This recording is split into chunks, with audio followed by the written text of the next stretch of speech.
In a surprise visit, Ukrainian President Volodymyr Zelenskyy arriving in the U.S. after leaving his country for the first time in 300 days, when Russia launched its war on Ukraine. Zelenskyy first staying at the presidential guest house before holding his private meeting with President Biden. Zelenskyy blanketed with a high level of security, including his own Secret Service detail, described as head of state treatment, sending a clear message to Russian President Vladimir Putin.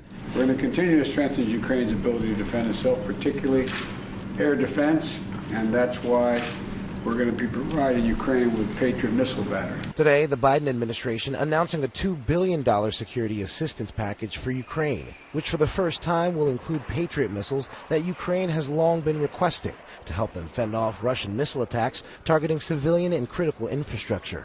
Speaker Nancy Pelosi sending a letter to all members of Congress, formally inviting Zelenskyy to address a joint meeting, saying democracy itself is on the line. The meeting comes as lawmakers consider an additional $45 billion in funding for Ukraine. Republicans will take control of the House, and some members are skeptical about providing new aid to Ukraine. But in the Senate, there is bipartisan support. Continuing our support for Ukraine is morally right, but it's not only that.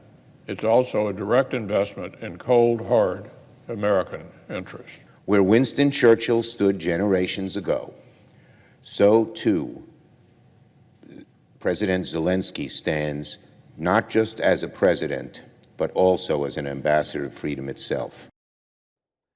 Moving forward, there is concern about how President Zelenskyy leaves the U.S. to return to Ukraine, since Russia now knows he's here. Ike Ajachi, ABC News, Capitol Hill.